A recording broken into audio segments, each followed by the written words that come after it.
The first thing you need to know about the survival, whether it be Onslaught, normal Onslaught, sorry, or whether it be Survivalist, Elite, whatever it is called. It's actually called Elite, I just couldn't remember that at the time because I'm kind of playing this at the same time.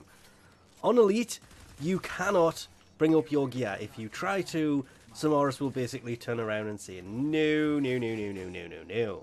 Then there is these things sitting on the floor in front of me here.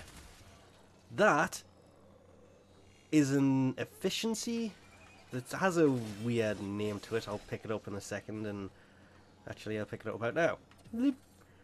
There is usually a few on a map. On normal game mode there can actually be 4 is the most I've seen, but I don't pay attention to it normally anyway.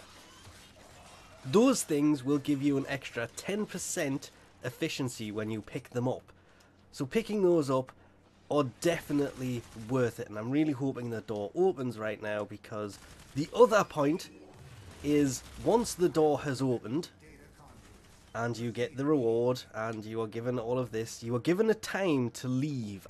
Of course, the other way to test this would just be to not go through the first one, because everything I can find says you don't in fact die, you are extracted. So if you don't go through the portal, you don't die.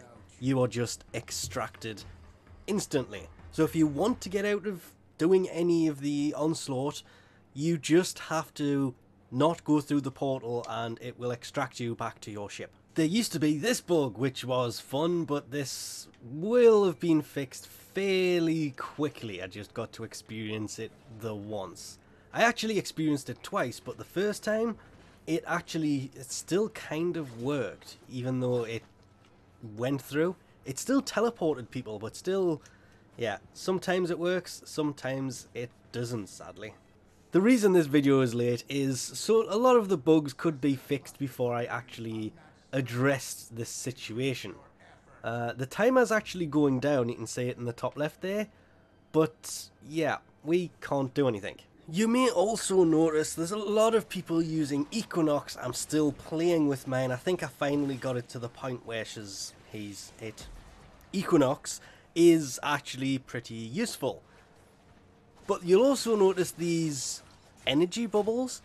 These are created using the focus tree, and it all depends on if you have it or not, but it's the Xenuric focus tree, and I do believe it's the energizing dash part of that creates the bubble for allies passing through the zone gain 5 energy a second for 30 seconds when maxed. It is a really cheaty, but really it works for getting energy for feeding frames. Who you take in will completely depend on if you have Equinox, because Equinox does seem to be the frame everybody's favouring for this. Saren works really well.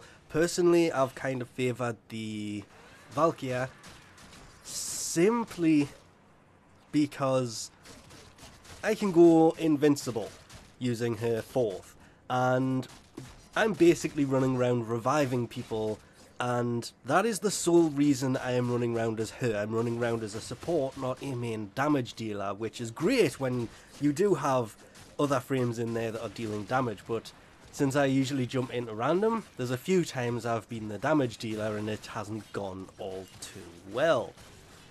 More than once, actually.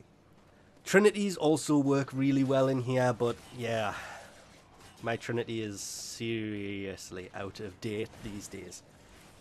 Every single zone or wave, however you want to put them, every time you go through the portal you lose every single attribute you have gained, every single effect that is on you, and your energy will go back to 100. Even when going through the first portal, it will do the same thing. You will go back to 100 no matter what happens as soon as you go through the portal. So the energy leech does come in pretty useful, as well as there was this whole thing about, and this is where things get really cheaty, use the whole Link Trinity and self damage, because there are weapons that do that. I have seen that more than I would really like to have seen that, but I do think Equinox is how people are going. And again, in case you haven't realised as to why this has been a little over a week and a bit, because it came out, it was Friday, not Friday gone, the one before, and it's currently Wednesday. I'm trying to remember, 11 days ago. According to the terminal, 11 days ago. The last update was actually 4 days ago, so I think they've fixed a lot of the bugs. There is still a huge amount in there, but they've now fixed the majority of them. I should probably wait until the update, if there's going to be one today or tomorrow, where they'll bring in a few little ones, but the majority of the mechanics in Sanctuary Onslaught all work pretty much the same, and as long as you remember the efficiency things are 10% each, going through the portal will basically reset any effects on you, any attributes will be gone, your energy will be reset to 100. As for that health restore thing, I've seen it work, but I've also seen it not work, so whether that works or not, I don't know. The basics of the game mode will remain the same no matter how they hotfix it, and it is basically take out as many enemies as you can, as quick as you can, and as weirdly as it says, as efficiently as you can, in the 2.5 minutes, and there will of course be the bonus for focus at the beginning of every single wave. That taking use of that is really important. I also have a video for that, but I've been recording little bits of it throughout the days since I started it on the 22nd of April. It is now May 2nd. Yes, because it's Wednesday. I keep thinking it's Tuesday, it's not. It's Wednesday. It's not May the 1st, it's May the 2nd. That is all but done. I just need to actually get round to editing that together, which is basically focus farming using that focus boost is amazing, but it all depends on if you've got the right lenses, and really this entire game mode you need to make a squad to go into. Playing it with randoms does work. You can play it that way fairly effectively, that's what I have been doing. But when you go in with a team, I think my best has been wave 11. That was actually the second time I've actually created a squad, or been in a squad that was created on purpose to do this, and it's the first time I've got past wave 9, because usually people leave at 8. So going that far, yeah, we could have gone further, but people had to leave, so yeah, put a squad together, Sanctuary Onslaught, really easy. Anyway, we'll leave this off here for now. Thanks for watching, and I'll catch you next time.